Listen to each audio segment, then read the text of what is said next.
Olá, eu sou Amanda Guida. E eu sou Gilberto Barral. E você está assistindo Juventudes Crônicas.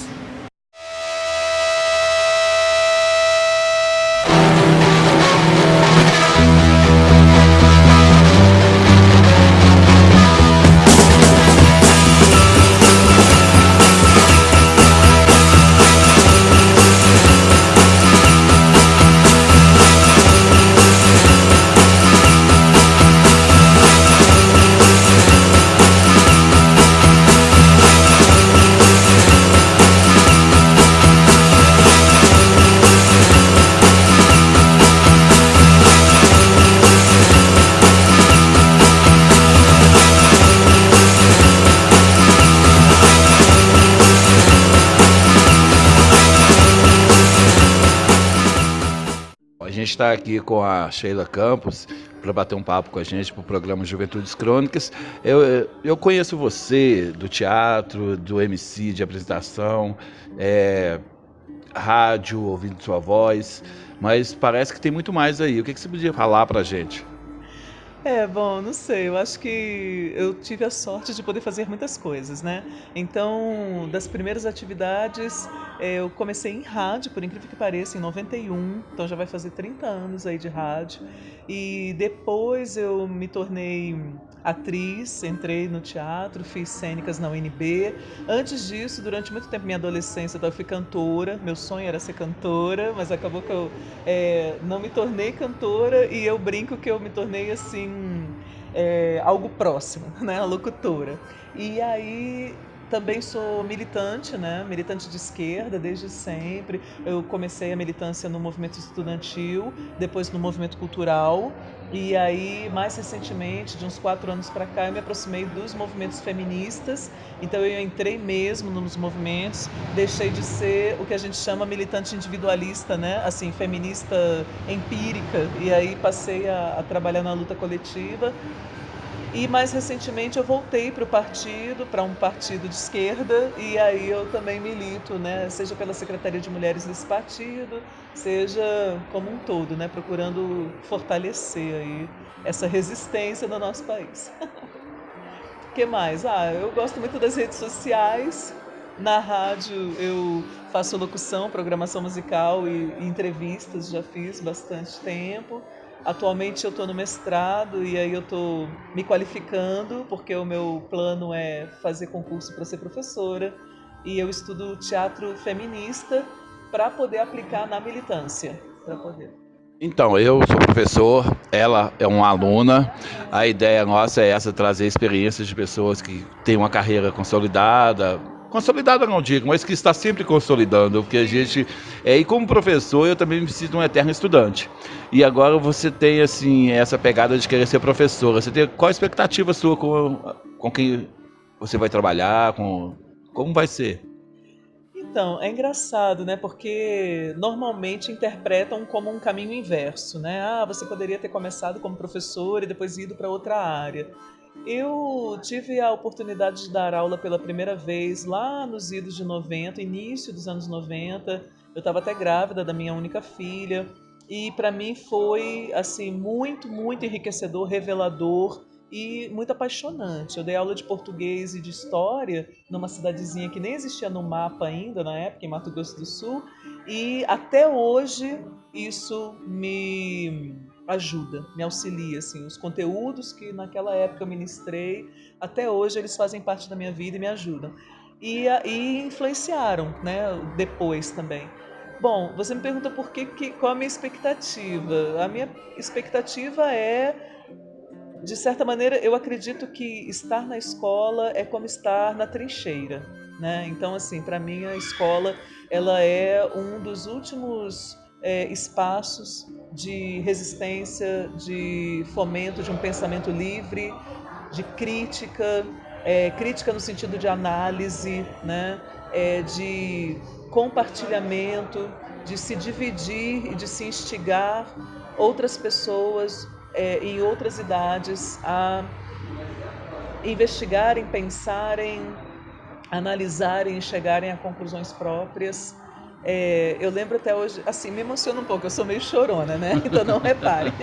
Eu lembro até hoje de um pensamento, eu não sei se eu vou lembrar a autora, né? Mas que dizia assim, que educar é conduzir alguém pela mão delicadamente de volta a si. Eu acho isso lindo, né? Então, e também tem um filósofo espanhol chamado José Ortega y Gasset, que ele tem um livro chamado A Desumanização da Arte. É um livro curto que eu recomendo para todo mundo, mas ele explica nesse livro que no Império Romano, auctor era o nome dado aos generais romanos que agregavam novos territórios para o império. E depois essa palavra se tornou autor. Então o autor, né, sejam os autores teóricos, filosóficos, ou das várias disciplinas, ou os artistas que criam, ou os professores que recriam em sala de aula, são aqueles que nos permitem agregar novos territórios, ou seja, expandir o nosso mundo, né? Então, a Amanda quer ser escritora. Que ótimo! Então, eu queria te perguntar também, assim, sobre as amorosas no Facebook. Eu queria que você explicasse um pouco o que é tudo isso. Sim, é muito engraçado, né? Todo mundo viveu a febre do Orkut, vocês não? Vocês eram muito jovens ainda. Você, com certeza, né, Gilberto? A gente começou com o Orkut, essa coisa das redes sociais e o Facebook. E é muito engraçado porque eu sempre fui tardia. Eu sempre entrei depois, eu tinha uma certa resistência. Comecei a usar a internet depois que os outros. Entrei no Orkut depois que os outros, no Facebook também e tal. Só que no Facebook, eu não sei se é porque eu sou virginiana com ascendente em virgem. Então eu tenho um desejo, assim, de minimamente organizar as coisas. Deve ser. E aí eu meio que catalogo, entre aspas, do que eu quero, do que eu estou falando. Então tem alguns aspectos que são, assim, mais políticos, ideológicos, às vezes matérias, né, da imprensa, questões mais até áridas da nossa materialidade, da nossa concretude, eu coloco síntese, né? Porque são pensamentos ou matérias, enfim, chamadas que podem nos ajudar a compreender certas coisas que ainda estavam meio nebulosas. Aí tinha síntese e o amorosas porque aí é quando são coisas que eu falo, que eu estou falando que são muito pessoais, né? Assim, são do afeto, são coisas que me apaixonam, me encantam, me enternecem.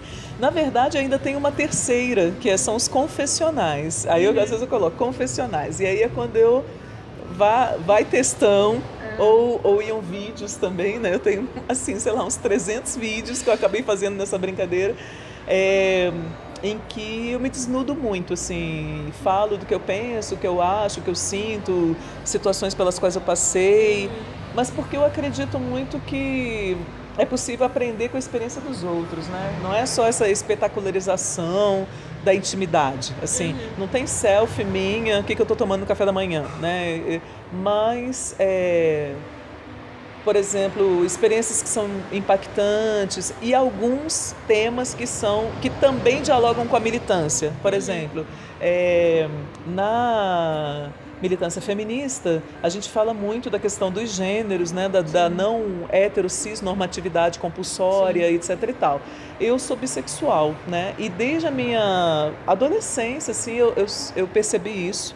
E por incrível que pareça, eu me acho uma pessoa muito sortuda, porque eu não tive os traumas, né? Assim, a rejeição da família. Na verdade, eu acho que eles demoraram para perceber, né? Mas assim, e aí, por exemplo, eu comento sobre isso em alguns posts, né? Ou em alguns vídeos, ou os vários casamentos, ou ser uma mulher, né?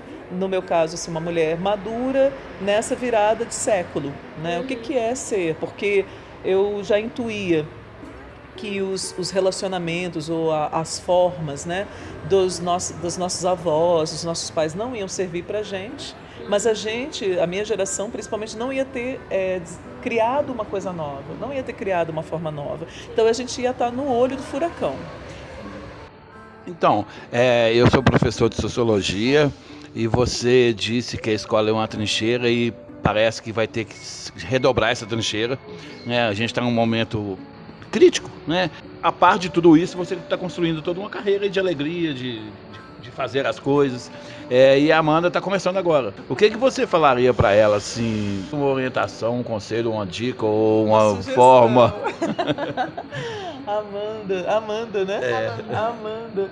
Ai, Amanda, olha, particularmente, como eu não sou escritora, né? Todo mundo escreve lá no Face e tal. Mas uma coisa que eu acho que é crucial, e não só para alguém que deseja ser escritora, eu acho que é mais ainda, mas para as pessoas de uma maneira geral, a leitura. Eu acho que é imprescindível, assim, o bom escritor é um excelente leitor, assim, é uma pessoa que ama as letras, assim, ama as palavras, ama como elas podem ser dispostas numa folha em branco e todo aqueles outros mundos e experiências que a gente pode vivenciar a partir de um livro, né? Eu acho que gostar das pessoas também, né? Porque você vai modificar vidas de pessoas, né? Eu acredito muito nisso, que os escritores, as escritoras mudam, assim, ampliam as nossas visões de mundo, os nossos horizontes e interferem nas nossas direções dali para frente, né? Nossas ações. Bom, eu acho que está a sinceridade, né? Essa autenticidade também, né? De se escrever de verdade o que se deseja escrever e não o que o mercado recomenda, qual a fórmula para vender, porque para mim particularmente ainda há uma divisão muito grande entre as artes e a indústria do entretenimento. Então, assim, eu particularmente acredito, talvez em pouco tempo digam que isso está ultrapassado e tal, mas eu acredito que as artes, elas devem ser genuinamente libertadoras, libertárias, enquanto que a indústria do entretenimento, que visa produtos, né, para serem consumidos, normalmente são alienantes. Então, assim, o propósito é alienar, né? E induzir a mais consumo. Então, uma pergunta que eu ouvi ontem, assim, por acaso, e que eu achei super relevante. Por que as pessoas na sociedade capitalista, no seu momento de lazer, no seu tempo de não trabalho, elas vão ao shopping ao invés de lerem Neruda? Ou ao invés de se encontrarem, né? Assim, essa crítica à indústria cultural que você está fazendo é muito importante. O que a gente percebe, o que eu percebo, por exemplo, na aluna Amanda, no meu cinegrafista Caian, né, que são pessoas que carregam outros livros que não são esses livros que a indústria cultural anda massificando, né? Eles ainda leem os clássicos, que é muito importante, leem teoria. Nesse sentido, eu acho que a Amanda está no caminho certo, né? Que o Caian está no caminho certo, que eu e você estamos no caminho certo. E o que você mais gostaria de falar, assim, de uma última fala? De qualquer modo, eu quero te agradecer. Foi muito legal, assim, a sua participação, foi feliz. E aí, eu vou pedir que você fale alguma coisa, não sei se a Amanda também vai pedir. Eu sou mais pidão do que ela. Que ótimo. Não, primeiro, Caian, né? A mãe dele é uma palhaça, atriz, produtora, artista maravilhosa, se arrisca, né? Esteve em outro estado recentemente, a Tina Carvalho, maravilhosa. Então, não à toa, né? Filho de peixe, peixinho. Eu acho que é natural que siga esse caminho, né? Dos inconformados. E a Amanda eu acho uma felicíssima surpresa, desejo uma carreira, desejo não só uma carreira, eu desejo uma trajetória muito rica para você, né? Que seja muito mais do que uma profissão mesmo, seja uma missão de vida, né? E Gilberto, eu quero agradecer por essa generosidade, né? Não só de entrevistar pessoas de Brasília, do DF, mas de estar junto aos seus estudantes, seus aprendizes, né? Também ali abrindo caminhos, né? E já criando um canal de expressão para eles. Acho isso crucial, importantíssimo. Parabéns, muita gratidão. E o que eu quero dizer para as pessoas é que estamos juntos, né? Assim, precisando cola, estamos sempre disponíveis, estamos aqui, né? Ninguém larga a mão de ninguém e quem quiser chegar mais próximo é só chegar. Eu queria te agradecer até sobre o trabalho que você faz, a inspiração que você é, assim, só de conversar com você já foi fantástico, então muito obrigada. Muita gratidão. Valeu.